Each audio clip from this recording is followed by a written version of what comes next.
Hey everyone, and welcome back to Practically Zero Waste, a podcast for making zero waste living as practical as possible. Know what I like doing? Leaving reviews for people. So if you're enjoying this podcast, I want to invite you to leave a rating or review on Apple Podcasts because it's super helpful for spreading the word and helping other people find this show. Today, cloth bags are breaking up lifelong relationships with single-use plastic all across the planet. They're swapping out grocery bags, produce bags, lunch bags, and more, and yeah, they're all they're cracked up to be. Though, of course, there is such a thing as having too many bags. Everything is best in moderation, and that includes all our durable, reusable, and practical items. Today, my produce bag partner in crime, Teresa, and I talk all about our cloth bag project, the terrors of eco-confusion, and the power of positivity and an act of kindness has when it comes to changing the world. Let's go.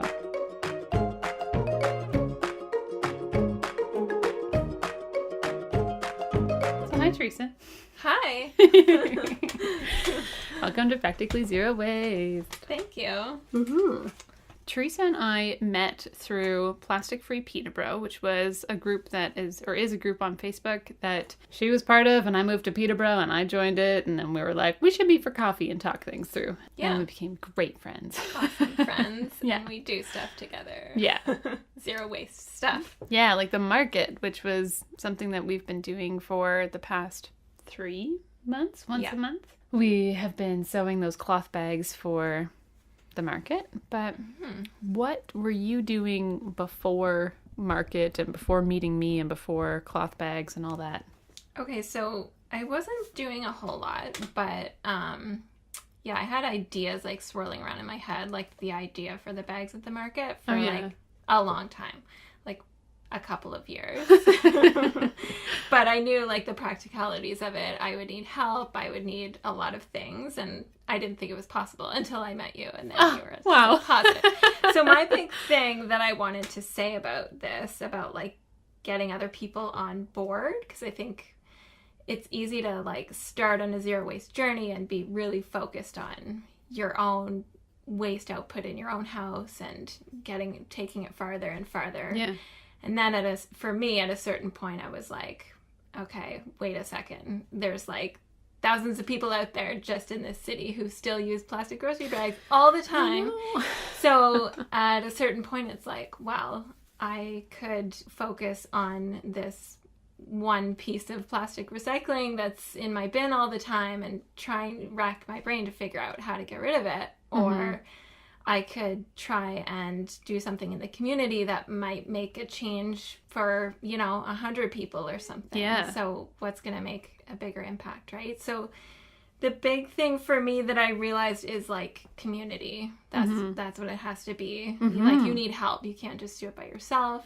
Yeah. You have to it's so hard. reach out to people. Yeah. It is super hard. And I think a lot of it too is like psychologically. It's hard because when you're all by yourself, you feel like it's just really hard to be confident because you're kind of going against the grain, right? Yeah, exactly. And like as soon as you have even one person there with you, then it's like, okay, we're a group, we're a team, we're a thing.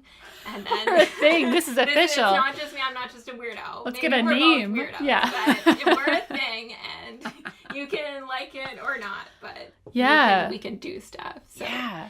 Before Plastic Free Peterborough existed on Facebook, because originally I was like, okay, I need help if I'm going to do things and get stuff done. Yeah. And so I searched around online and there was nothing. And so I was like, okay, I'm going to start a Facebook group. So that's where Zero Waste Peterborough started. Oh, okay. Yeah. I didn't know you started that. I did. And I was like, I'm not a big online person. I'm not a big Facebook person. So how do I like reach out and get people who are like-minded? Yeah. So I was going into like Peterborough Green Up Store a lot and talking to the manager there about ideas and all excited and stuff. And then one day she was like, there's another girl around here who's talking about zero waste. And then I was like, okay, give me her number. So we met. Anyways, so I was trying to figure out how to get people to join this group. And one of the things we did is we went the Peterborough Film Festival. There was a film about plastic. And so like I made up these little flyers and we were like, okay, we'll go there and we'll hand them out like to that crowd, because those are likely to be people who might care and might want to join. And it was so hard and awkward. It was like the worst thing ever. And that's where I realized, like, if I didn't have her, and I just met her, we didn't know each other that well, but we had this in common, and she agreed to, like, do that with me. And when we got there, I was like, thank God, because I would have just turned around and left. It was so awkward. People were just, like, swarming by, and, like, you would have to interrupt somebody. Yeah. Because there was so much going on, and people were, like, trying to find their seats and stuff, and if you did interrupt, they would assume that you work at the theater, and they were asking you questions, and so it was terribly awkward, but she was really good, and she gave me more confidence. And so doing it together, having that community, makes a huge difference. Huge difference. Yeah. Because if we were to take on any projects, it's just the people that I know that I can reach out to. But once you have two people, you both know people, and you can reach things out and farther and farther. It was very well put, Elspeth. Good job. I kind of blabbed that. But it's true, and I wouldn't have done the market stuff without you. So just because of the effort. So let's start with the market. What did we do prior to getting a booth there? What was our plot? Well, when we first met, we talked about the idea. Yeah. And in my mind, it was already like, well, I really wanted to do this, but it's not going to work. And I can remember that. Yeah. And you were like, we can totally do that. We'll just do it once a month. And I was like... It's funny because I never, like, thought of that possibility because the market is, like, a weekly thing. And I was like, I'm not going to be able to keep up with that. So I was 7 months pregnant and full of ideas. Yes. And was like, I have all this free time. What can't we do? We can save the world. Yes. And then I had a baby. But somehow we still did it. Yeah, somehow we still did it. So what were the steps to that? So we had to coordinate a spot at the market. And how did you do that? I wasn't part of that at all. I had already talked to some people at the market about that idea. Okay. Yeah. So Julie from Circle Organic. I had talked to Kristen from the Green Up store. Yes, who's been on the podcast before. Right. Yeah. And then about this idea. And then she put me in touch with Julie because she thought that they were interested in stuff like that. Sure. So I met with Julie. Okay. And then we had a meeting, the three of us, and talked about different ways of making it happen.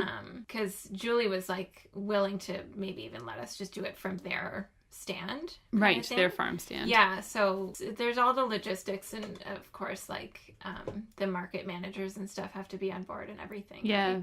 And then the market switched. So that was all before you even moved here. I was thinking of this like a year ago. That was like a full year ago. Wow. And then all the market drama happened and Circle was heavily involved. Yeah. So, but once they moved, Julie got in touch with me again. And that's good that she reached out again. It was awesome. Yeah. I knew like the new market, the things that they have going on, that there wouldn't be many barriers to get in there. When she got in touch with me, I said, yeah, we're still thinking of doing that, but we could only commit to once a month, like at the most. So I had no idea if that would work for them, but she was really receptive to that. I think in the winter, this is maybe a good tip for farmers markets if anyone's trying to do this, but in the winter they were kind of like, well, they have fewer vendors, so they were happy to have anybody doing stuff that's still in line with their values, but also they had much more opportunity for us to step in and fill some spots for the winter months. But after we secured a table, then we were like, okay, so the plan is to give away cloth bags for free. What were we doing? Why did we want to do cloth produce bags? I wanted to reach out to a bunch of people. Yeah. A crowd that would be receptive. Yeah. But I knew that not everybody was doing that already. Mm-hmm. And my whole thing is like, there's so many negative facts that we can point to and that we hear all the time, right? Yeah. And it's super depressing. And if you just give out the negative information to people, that doesn't inspire them to change. Nobody wants to change. No, it makes people feel hopeless. And also, it's kind of easier to be like, well, there's nothing I can do. Exactly. And they just don't do anything. So many people come to that conclusion. Mm-hmm. So I realized, like, if you want to do activism, if you want to make a change, like, you have to do something different than just give the negative information. I know, yeah. So many people do do that, like films and whatever. It's just, here, look at all these negative facts. Yeah, here's my documentary and be sad. And yeah. it's like, yeah. No, we're all busy. Yeah. We need some help. We need to share ideas. We need to like build a community. So to give people the tools to be able to make a change right away. Yeah. And also it's an act of kindness. Like how a lot of people were like, oh, here's money. Like we weren't expecting donations. Yeah. And a lot of people are like, you're giving these away. Like they were really recognizing that, like, it's a lot of work. We sat down and did some work and giving it away. And it's because we believe in this and we want to help people get on board. Yeah. Right? Before we were going to do cloth produce bags, you did something called boomerang bags. So boomerang bags are like a very similar concept, but they're shopping bags instead of produce bags. And so that's like a whole organization that's in many countries in the world. And I think the name is Boomerang because they started out by having like a lending sort of process for borrow one, bring it bags. back. So they stocked a bunch of stores with cloth bags that they made out of like thrift store t-shirts, and so the idea was they were supposed to bring them back the next time. And I think they've now transitioned to just giving them away because they bring them back to, which is too bad. I feel like that's the best part of this whole idea, is that's sort of the zero waste aspect. Yeah. I wanted to take the same idea and do with produce bags. Yeah, exactly. I had been in touch with Boomerang bags because you can tell them when you have a location up and running, they'll host it on their map. site. Yeah. I had reached out to them. Wasn't anything up and running yet, but I expressed interest in doing that. Yeah. And then I guess Creating Space also did, because they just wanted to do like a temporary project or whatever. So Boomerang Bags put us in touch. Okay, cool. Yeah. And you're like, oh, we're in the same city. That's perfect. Yeah. Kind of like, how handy, right? Yes. Oh my gosh. And again, I think it was during one of those times when my dreams had died. I was like, I put the call out on like Facebook and, okay guys, I have this great idea, and wrote all about it. And, no one wanted to do it. Everybody likes it. Yeah. And nobody was, I'm like, let me know who can help and who wants to sew and whatever.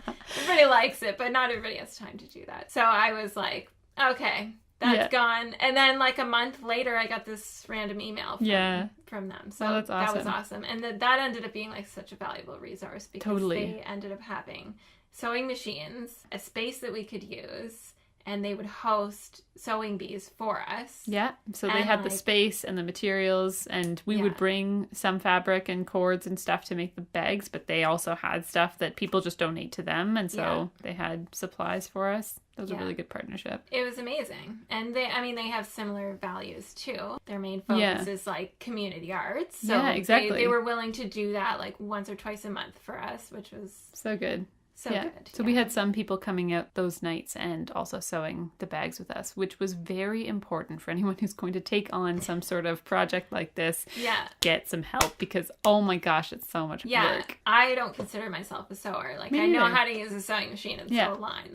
That's about it. Which is all you needed to do. It's all you need. Yeah. I knew I could do it, but I knew like I didn't want to be on the hook for keeping up with this because it's just too daunting. Right? And you have a full-time job, and I have a full-time job. When were we going to have the time to sew? And it's not just, okay, sew a couple of bags. That's not too bad.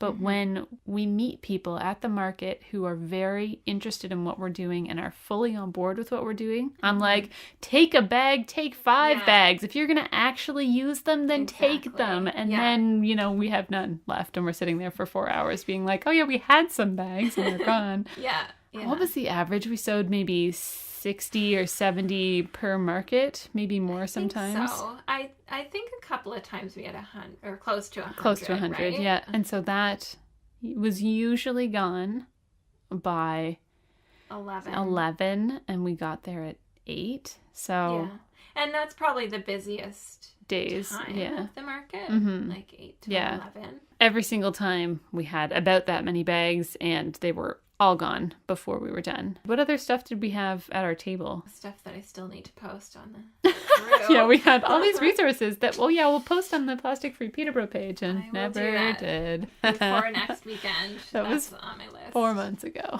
I know. Saying every every month. Well, this is going to be on the You'll website. find it someday. Yeah. I mean, they can just find it themselves, but you got to make it easy for people. Anyway, so we had some resources on how to store stuff without plastic, like food in your fridge without plastic. Like produce in your fridge. So that's really handy. I had like our Facebook groups on there so that people could... The podcast. All of the different stores in Peterborough, if they were grocery stores, bulk stores, health food stores, cafes, anywhere that you could buy something in bulk. We had a list of that. So even at Dreams of Beans Cafe, you can get loose coffee beans and you buy it by weight. Just kind of, you had examples out of jars that had the tear written on them or the weight written on them, and examples of things that you could get in a bulk store in your jars instead of using the plastic bags. All of these different things. Like to show that they could be used for dried goods and rice and stuff like that too. Just trying to inform people on not just how to shop package free, but that it's an option and that it's actually can be really simple and straightforward, which was good. Yeah, once you implement the system, once you have the system worked out, then it's not that hard, right? When the tools aren't even available to purchase and you have to make them yourself. Like that's how it was when I first started. Deterrent for a lot of people, Yeah, so that was kind of the whole point of it, was to try and make it easy for people and to like try to just have a great conversation starter too, and positive, right? Cloth bags and shopping package free, all of this comes down to behavior change and challenging habits that, just learned from our childhood, really. Like, as long as most of us have been alive, there's been plastic. And, the era of convenience that came out when,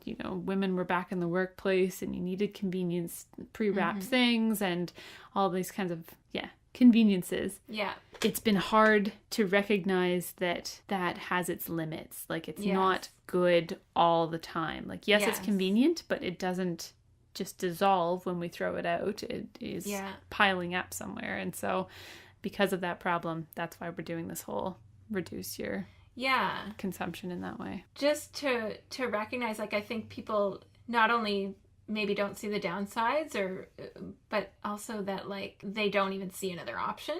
Because I know, like, before I came across this zero waste idea, I was just like, I had heard like, oh, buy stuff with less packaging, and I was like, okay. And then I go to a store and be like, what does that mean? What do I buy? There's nothing. Exactly. Everything's packaged. And so it's so hard because businesses and our societies are not set up for zero waste. Not anymore, no. You have to go against the grain, and you have to really like come up with all these systems and strategies and put them into place. And unless you read like that Zero Waste Home book was like so eye-opening for me, because I think it was the first thing that just focused on that. It's part of life and society it's just not talked about, And she made it seem all possible. Exactly. Possible. And she lays out all the sort of all the different options and compares them and makes it very clear. Whereas before that, I remember like,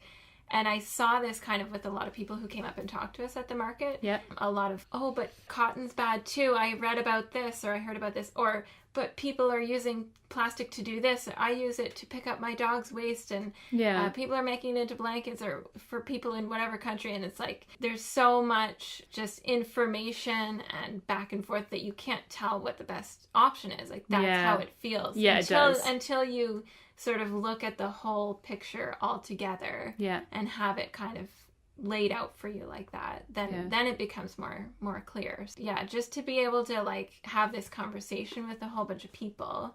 And also the thing that book did was it made me feel hopeful for the first time. Seriously. And so that was why I was like, we need to spread like a hopeful message. The only way to do it is by giving people tools and showing them that they can make a difference right now in their own house and from now on, and they can do more and more, just one step at a time. Practical changes, right? It's amazing, because you go from feeling like, oh my god, look at all these scary videos and pictures, and there's the world's ending and there's nothing I can do, to like, well, I can make a really big difference in my own house. And then if I can take that and show some other people, then expand it into the community. Because while so many people at the market are our kind of people that are already bringing their own bags to carry their groceries home in. And so carrying a produce bag to hold all of their carrots together or whatever, it's not too much of a big change for them. Like it's just one extra little change. Yeah. But there are also lots of people that are walking through the market that are just there, especially when it's outdoors. They're just there because, that would be a nice detour on our morning walk or something on a Saturday. So they're able to stop and talk, learn about what we're trying to promote here and like this new lifestyle. And we're able to reach a different audience than if we were just talking to all like-minded people. So it's a really good spot for us to be. Yeah, absolutely. We even had people from out of town, right? Yeah. Something about how you had said didn't even know it was an option to do something package free. You said, how do I buy anything package free? Well, a lot of what was first being talked about when I first explored zero waste ideas was that if you want to buy things at a bulk store, you have to bring a jar and get the jar weighed and then do that whole thing. And I was living in Toronto. I didn't have a car, and the idea of hauling 15, 10, even 5 glass jars or plastic containers or anything and carrying them home full of their product, that was so impractical that I just was like, are you kidding? Like, I'm going to do it because I care, because I'm like committed to this. But there are so many people who are like, if that's my only option, I'm not doing it. Which is why I'm so excited about our cloth bags, because they're not just produce bags. They're for the bulk store too. And as long as they're sturdy and sewn properly, like you're good to go. You just write the weight on them and it is almost as straightforward and simple as plastic, which is what it has to be. Your alternative has to be as simple as plastic. Yeah. Otherwise, people aren't going to do it. Totally. I don't want to sound like I'm expecting very little from people, but I would like to start there with very low expectations of people, and then, expect a little bit more as they enter into this journey and carry on with plastic-free living. Yeah, so that made me think of just something that I came across that was one of the things that made me hopeful as well. So we were saying society is not set up for zero waste. Yeah. And so it's hard because you're going against the grain. And we know that not everybody is going to be able to do that, right? Or care to do that. Yeah. So I don't know if it was I didn't read the book, but I heard the quote from my husband or somebody. But I think it was in The Tipping Point, maybe. Oh, yeah. But I think I told you about this before, but apparently it only takes 10% of a population to get on board with something before it becomes profitable for businesses to cater to that group. Interesting. Well, I heard something like that. I mean, maybe... we'll look up the actual quote and put that in the show notes, but only if it's relevant. We're not misquoting it. Otherwise, take it out. Yeah. No, I'm afraid to look it up because it's been my hope that I'm holding on to. Oh, I like that. No. Yeah, no, it's fine. No, it's something like that. But so that made me realize, like, okay, we only need to get 10% of people on board. That is encouraging. Yeah, and not only that, but like once 10% of people are on board and businesses start to cater. I mean, there's been the odd little thing that businesses are starting to do, right? Like get rid of straws or making it easy for you to bring your own containers and stuff. Yeah, or the PC points when you pay with your PC MasterCard for your groceries.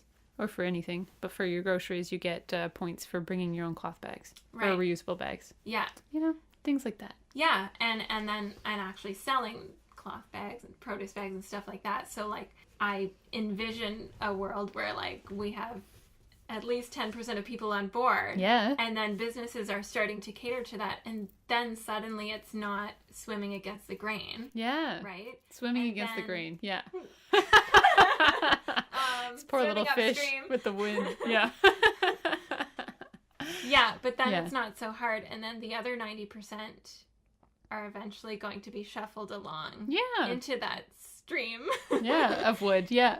Because, so, I mean, that makes it a lot more manageable, achievable as a goal, right? Absolutely. That's all we have to do is just reach that 10%.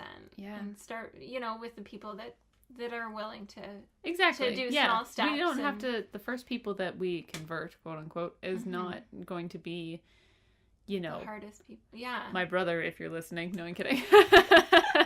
But it's not going to be like if you're struggling with your family members or your closest friends who are just like, I don't care. In fact, I'm going to take a plastic fork just to spite you. I don't know anybody who's done that, but like if that's what you're met with on a regular basis, don't start with them. Find the like-minded people that we're talking about. That's what another point that I was going to bring up. So I'm glad you said that. Building a community doesn't mean like, okay, here's all the people I know and I'm going to beat them over the head with this message, because it doesn't work. It's going to turn them hard, off of it. And sometimes even your own spouse, it's really hard to get, to agree on all those household things and everything. But that doesn't have to deter you. No. And it doesn't mean that you can't inspire other people and make a difference, but you got to go wider than that. You have to reach out to the bigger community and find that 10%. Put yourself out there. It's totally awkward, but you end up finding people, and then it'll be less awkward. And, exactly. Yeah.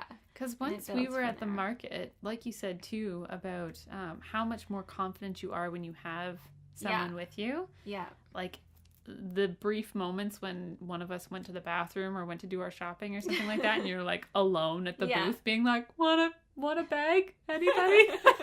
You're just like, oh, now I'm nervous. But when you have someone there, I just felt so much more relaxed. And we were like calling out to people who were about to like, we were right next to the one farm stand, Circle Organic, being like, oh wait, put that paper bag down. You don't need it. Come on over here. We've got free cloth bags for everybody. They'll biodegrade as much as paper will, and it'll last you way longer. And blah, blah. We're just doing the whole calling out, congratulating people who had bags that we had given them the last month.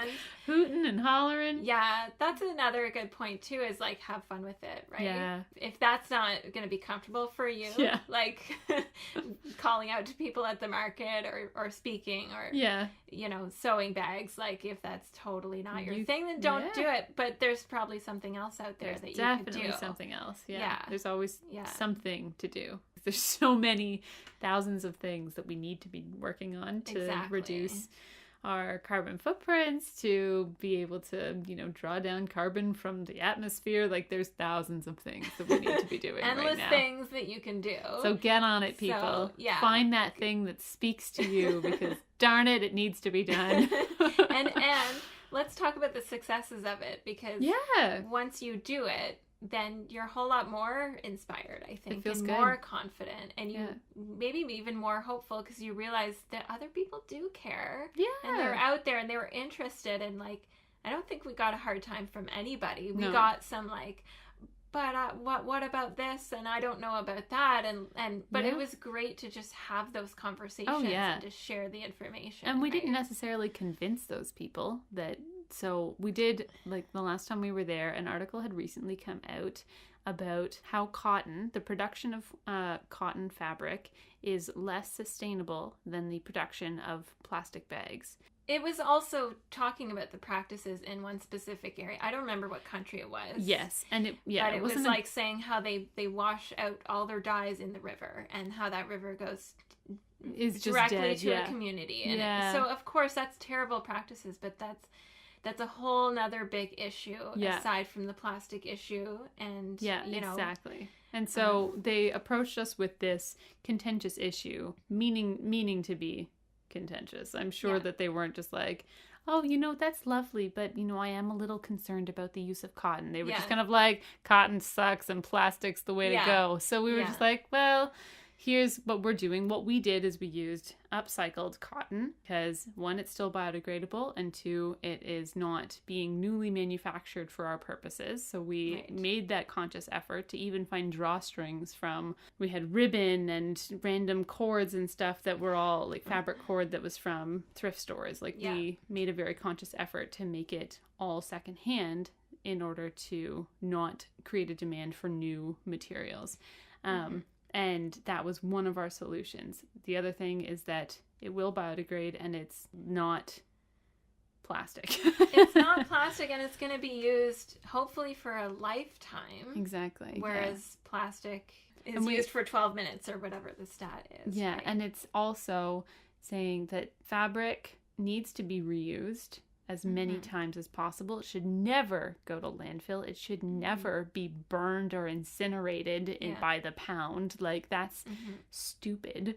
And like, there has to be a way to recycle it. And if you can't donate something because it's not in good quality, then find other uses for it. Like fabric, textiles in general should be treated as gold. Like it is.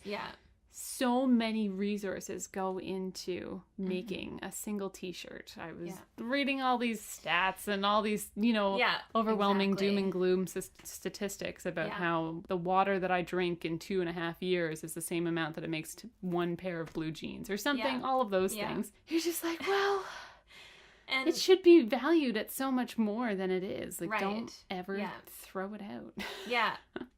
Yeah, and I mean, I get it, because I think that person was in one of those times where it's just total confusion, because you get all this negative information and it sounds like there's no good plastic option. Bad, cotton's bad. What am I supposed to use? Am I just carry it all in my hands? And then what people resort to as well, it doesn't matter. Yeah. Then there's nothing I can do. There's nothing I can do. So that was actually good, because we got to talk through those scenarios and have the conversation. And hopefully spark a little bit of well, maybe I'm, only seeing one side of this, which we are too, right? Like, there's just so many.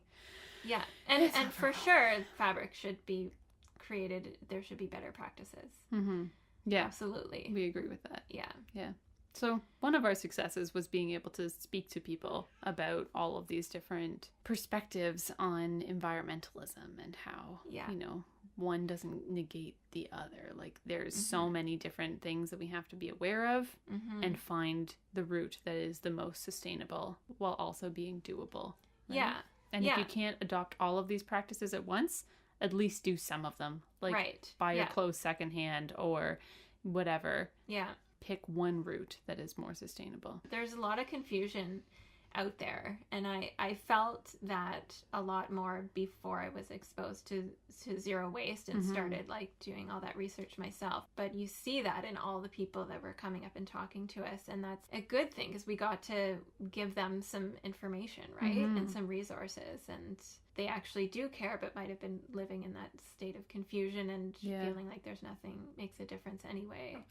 But such a sad place. Yeah, you got to spread the hope, right? Yeah. And so other successes were every time after the first time that we would be at the market and we would see people with their bags with the fabric from last month, and I was just like, woohoo! I can't believe you brought that back. You're the best.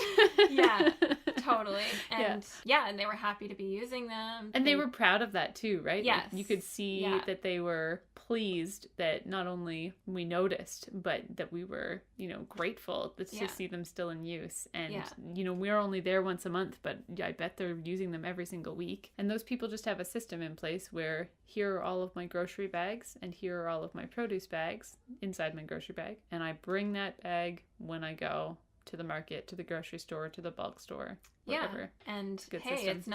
it's not that hard, right? But until you do it, once that habit's there, it's easy. It's yeah.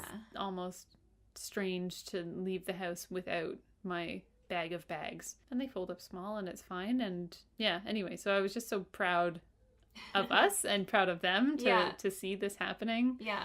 And to see our changes, our efforts that we're putting out in the world, these rippling effects of more people, sticking it out and doing it. It was great. I'd say just the positivity too in all of that. Like, people were really thankful that we were doing that. People gave us money. Oh yeah, they were just like, here, take our donations, and we're like, what for? When the first person, I kind of brushed them off, and then people kept doing that, so we were like, okay, I guess we need a container. You were like, and then your I lunch feel out like of once a container, there was a container with money in it, then everybody was like, wow, I can give some, which shows like I think people want to support it. They do, and they do care. And they don't have time to sew necessarily. Exactly. Yeah. But they're willing to like throw money, contribute. So, Well, I think that's good enough. Like, if you can't contribute time, like if there's a way for you to support somebody else who can do it, then like, that's a good use of your money as well. And so our next step at the market, we've decided that We won't be sewing any more cloth bags, people. Sorry. Or giving them away. Or giving them away, because darn it, that's a lot of work. Yeah. But we've come up with an idea of still having a table at the market and providing, like Teresa said, all the tools and resources that you would need to continue this new habit of bringing produce bags, bringing containers, and shopping bulk and package free as much as possible, and knowing how to store it, knowing how to cook with it even. Yeah. So all of those things. And we have discovered there are some fabric bags out there that are being sold. In Peterborough and, online, that sort of thing. And different levels of quality and different price points. But we're going to have those there to show people too, because they're just not easily found. You just wouldn't even know that they were there. Yeah. And if you're not a type of person who's actively searching for them, then you're really not going to find them. Right. So just to bring that awareness there and show people, because I think people who were giving money would definitely be willing to buy them. To buy them all, same their thing. Own, yeah. But yeah, they just need to know where to do it and what they look like. I was also thinking we could put a pattern out for how to sew your own. Yeah. So for sure. Like a picture of one for people to take a photo of, or actually post the link on the Facebook page this time, or like I'll probably, after this conversation, I'll put a link to one in the show notes for this episode too. So anybody who's listening to this episode, there's one in the show notes, and you can hopefully find a really good I'll hopefully find a pattern that really works well, or draw one ourselves. This is how you sew your own drawstring bag, and it's real simple. You can use your old sheets. You don't have to, and a shoelace, it's super basic. It's not that daunting when you're not having to make like 70 of them. Yeah. Like I made my own set 2 years ago. And how many is a good amount for you for like regular grocery and bulk shopping? I feel like I wanted to equip myself with enough. I remember when I first saw like the mesh cotton bags. Yeah. And I bought a set of them, which was 4. And then I didn't remember them because it couldn't do my whole groceries, and so I needed it to be like to take care of the whole shebang, or else I wouldn't remember like half and half or whatever. So I have a bunch. I probably have 12 or 15 total, but I really don't find that I use them that much anymore, because I do a lot of just loose produce in your cart or in your basket. Yeah, exactly. And I also find that I shop. I don't do like one big haul at the grocery store anymore. Yeah, that's where we're different. You'll pick things up throughout the week, and I do the haul. Yeah. And I do. I mean, I go to the farmer's market on the weekend, but there's only so much you can get there, especially during the winter. Yeah. Yeah, especially then. And then I like certain things organic that are only available at one store, so then I go there. And and we kind of divide it up between the two of us, my spouse and I. But that it's basically like 3 different places that I shop at, and so you don't actually need that many in the rotation. But. Especially when you're just doing a few trips throughout the week, it doesn't feel like as much work to go to 3 different locations. With my Saturday afternoon or Saturday morning shopping, my system right now is great because there's lots of stores that are really close to each other for me. So I go to the superstore and get all of my produce, and then I go to Bulk Barn. Sorry, main ingredient. I go to Bulk Barn because it's right across the street from it, and get all of my bulk stuff that I need. And then on the way home, I go to Circle K, which is just a convenience store that has 4-liter jugs of milk that they accept the jug back and for reuse. So that's awesome. So that's kind of my loop for groceries. And then if we're getting meat that week, then I will go to the market or the King Street butcher shop. Street market. So that's my kind of system for groceries. And because it's a really simple loop for me, that takes me right back to my house, I don't mind doing it all in one day. So I have about 20 cloth bags that are produce bags that are all different sizes, and I use in the grocery store produce bags for mushrooms and for loose bakery items, and maybe like kiwis if I'm getting a bunch of those. And then, like you said, everything else just goes loose in my cart. I don't need bags for every single thing. Like, I'm not going to put bananas or oranges or whatever in a bag. And again, I'm only shopping for my husband and I, and my baby just eats breast milk. So we don't buy a lot of any one thing. I think maybe if I was buying a heap of apples for a bunch of pies or something like that, or if I was making something, then I'd put them in a bag. Anyway, for the most part, I don't use bags there. What I use them for is stuff at the bulk store that are things like pasta or beans or chocolate chips or whatever I'm getting, peanut butter M&Ms, or that sort of thing. And then I will have containers like small jars or plastic containers, Tupperware for spices and stuff, because I don't like those in cloth bags. The powders stick, like flour. They stay in the bag. You have to like wash them more. Which, is less easy. So there you go. I'm all about making it as streamlined as possible. Anyway, so that's kind of my shopping routine. And so I have about 20 bags so that I can have some in the wash, some in my drawer, some all of my different bags. And then, stashes. So you don't use all 20 at once? Rarely, Yeah, me too. It's good to have extra. But then, so that you're never stuck. But only if you're going to use them. Like, don't have 50 bags, because when are you ever going to... Exactly. And don't keep collecting them. But I think once you get the system in place, then you kind of figure that out. I was just going to say too, we're transitioning to, not giving away free bags anymore. But just to point out, it's okay to do a temporary project. The whole thing, too, that I was going to say here on projects and inspiring other people is, like, take it one step at a time, just like your own zero waste journey. Don't take on too much. Just like I thought about this idea for 2 years and didn't start it because I thought I can't keep up with that every week. And then we came up with a monthly thing that could work.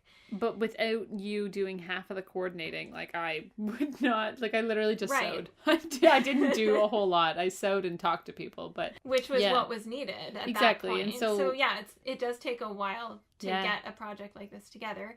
And then really we did 3 giveaways, and we're going to do one more that's just information. But we made a big difference. We talked to hundreds of people. When you add it all up. So it's totally worth it. And we could totally do it again, like next winter or whatever. But you have to make it sustainable and fit into your life. We were both feeling like, okay, this was good, but we're not going to carry we're not going to be able to keep up every single month. And so that's fine. Just end it and then think of your next thing, right? I think that when you're trying to create something, that as long as it's giving you joy and isn't don't stop when it feels like work, because everything requires effort, even if it's something creative. Just give yourself a time limit. Like for this podcast, I was only supposed to do 20 episodes as a minimum, right, according to my husband, so that I at least tried it. And then if I didn't like it after 20 episodes, then I was allowed to stop. And I'm like, I'm going all out now. Like I'm going for, when do I stop? When I have, 5 years from now or something like that. So do it as long as it's still bringing you joy. And so if you're starting a project, zero waste or otherwise, it's okay to have an end point, which is exciting for us, because it means that now we have the whole summer to think of other things that we want to do. If there's other needs that we see in the community, then we'll be able to fill those voids. The point too is to inform people and educate and raise awareness and build community, right? And give tools, but not to they're relying on us for free bags. Exactly. It's not a free bag service. It was really a way for us to open up the conversation with people. And you're not going to open it with negative facts and information and just that. So here's an act of kindness. Here's a tool that can help you. And now let's talk about why and how and all the challenges. I like that, though, that we are not a supplier of disposable bags. Do not take a cloth bag and then not use it, because that's not helping anybody. That's not helping you, because now you have more junk in your house, and it's not helping the planet because now there's a thing that's just going to get thrown in the garbage if it's not disposed of properly. So only take it if you'll try it. And like Teresa said, it's so much easier when you have a full set to help you grocery shop, because otherwise you're, what do I do with my one bag? And then everything else is still in plastic. If you forget your bags in your car, go back to your car. Go back and get your bags. How many times have I said that? Yeah, because that's not the point. It's not to like accumulate all these things. Yeah. But I think I was really happy because we had the conversation with every single person. Yeah. So we knew it was not just, oh, this is neat, this is pretty, I'm going to take this, it's free. It was like every person got it. They got the idea behind it and they were on board, you know? Whereas heard in the boomerang bag community, like they're the bigger shopping bags and they're much more detailed and professional looking pattern. And they put, they silk screen a logo on them and they supply some stores with these bags and there are people in these communities working to sew and keep up with that. Wow. And they're not getting returned, are they? No. And I saw, like, in some of the posts, somebody said one time, you know, I'm hearing that people are getting tired out and having a hard time keeping up. And remember that it's not about replacing every single plastic bag with a fabric bag. That is not the point. This is an awareness thing. Right? Yeah. And you can see how that could happen more easily with, like, a really pretty bag that's bigger and more of like a tote bag that you could just carry around, right? That it might be more enticing for people to just, oh, there's a cool bag. Oh, really? You're giving it to me for free? Okay. But that's not the point, right? Even in grocery stores, though, like you could never replace every plastic bag, and that's not the point. The point is to have enough fabric bags in circulation that we don't need to make any more. That's the problem too, though, is that in grocery stores they have, it's 5 cents for a bag, or it's $2 if you want a reusable bag, and it's very pretty, and it has our grocery store logo on it. So please take one of those and leave that in your car, and then buy another one next time. And we have the number of bags that people own that they've just accumulated that they don't always bring with them. And here I am being super negative. Harriet Walker would, smack my hand for this, but it's a matter of reminding yourself and building that new habit. Those are such a pain. I hate when they're really pretty because you're just like, ooh, that's nice. And then you're like, no, that one. I have the ugly black ones at home. I don't need that. There's a bit of a balance between making it like too nice and enticing.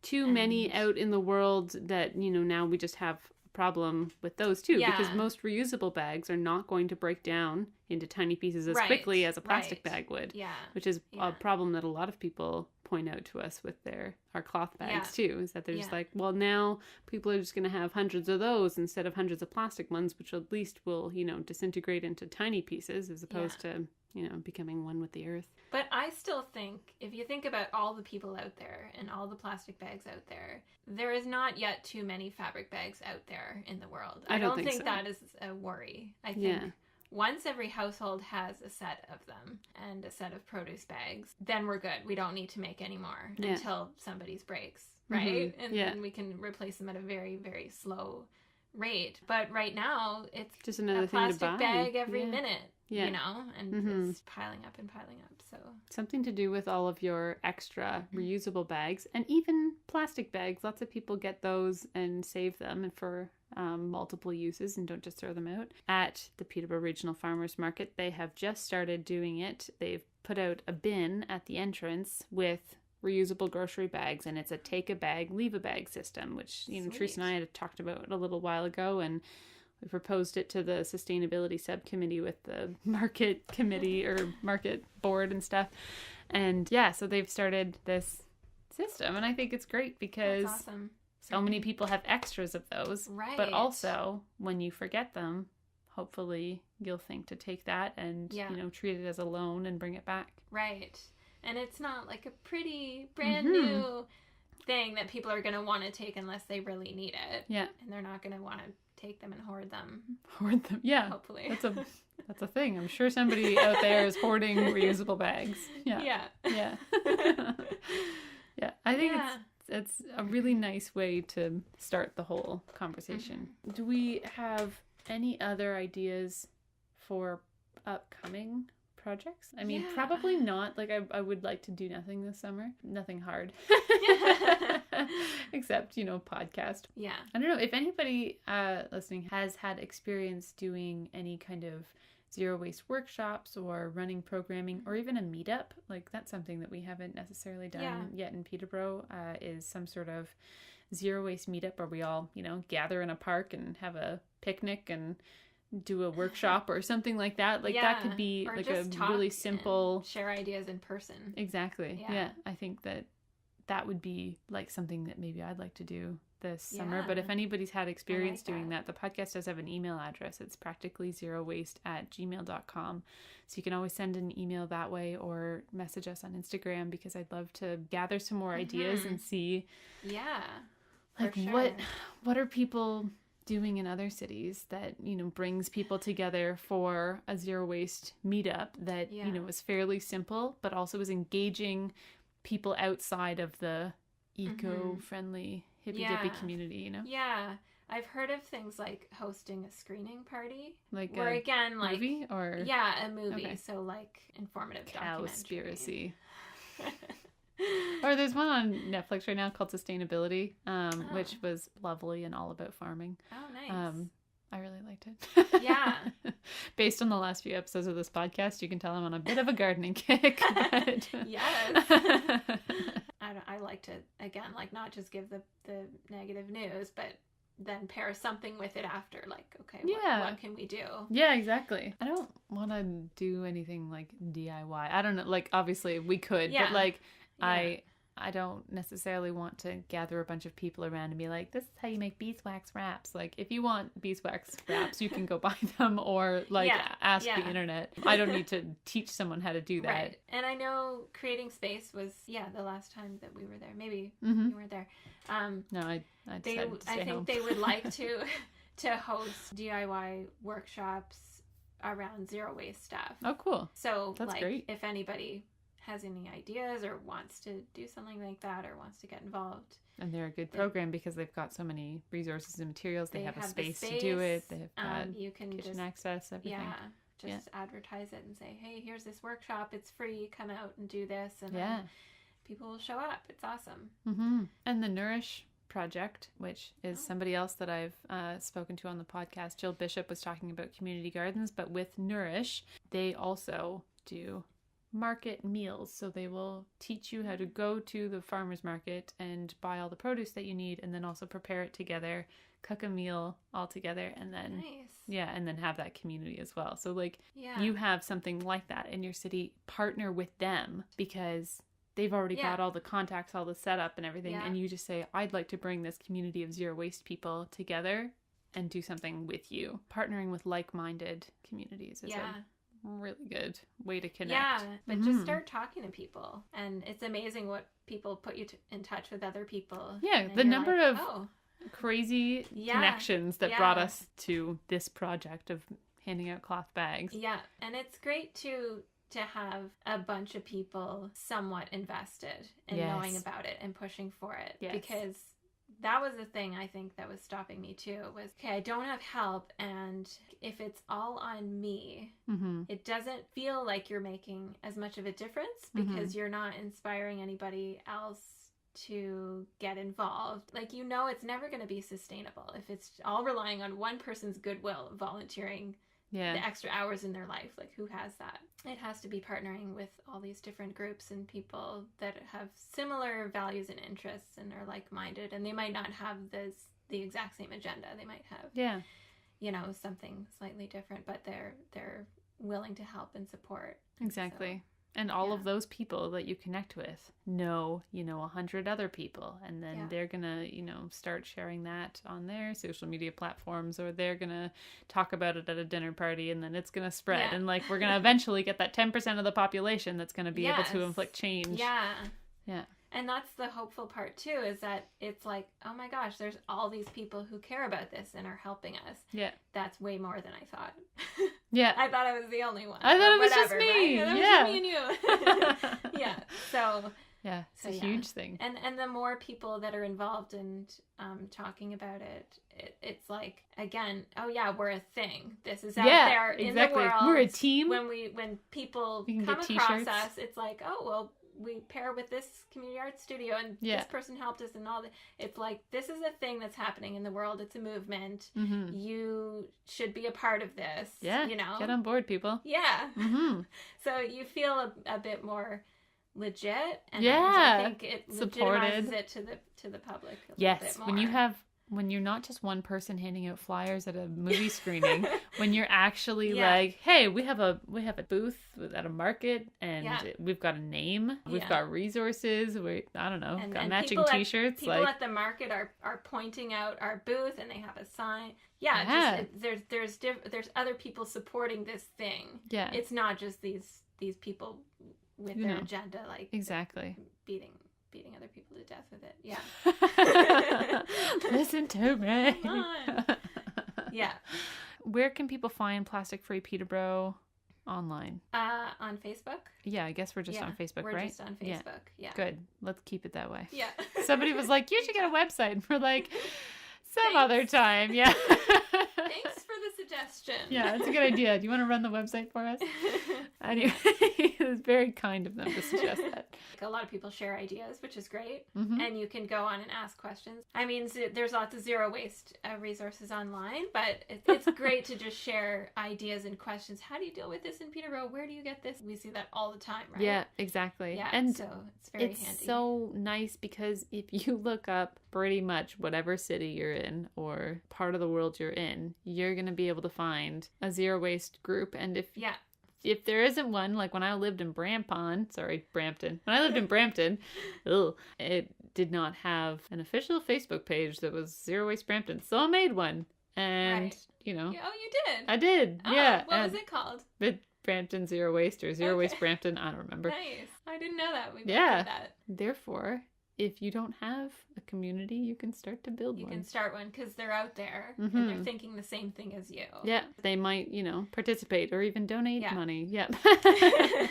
Moral of the story. You're not alone. Do things together. It'll only grow and spread positivity and hope. When you run out of steam, take a break and then dive back in with another project or the same one. And yeah. High fives are good. Cheering is good. Yeah. Pep talks. No. That's about it. That's about it. We're going to be at the market May 4th on Saturday, and we will be outside. It's the first day that it's going to be back outside. Oh, awesome. And we'll be at the market handing out information, not bags. And smiles and good cheer. Yeah. And resources on how to shop package free in Peterborough or in whatever city you are in. And so that's where we'll be next week. Thanks again for listening, everyone. Take a look at the show notes for links to that random quote Teresa said and all the little things that we talked about today. Remember, you can find the podcast on Instagram at Practically Zero Waste Pod and me at Elspeth Callahan. If you want to send us a voice memo with a question for the show, send it to practicallyzerowaste@gmail.com. And of course, if you're interested in supporting our little podcast, you can go to anchor.fm/practicallyzerowaste and hit the support button. Have a great week, everyone, and talk to you soon.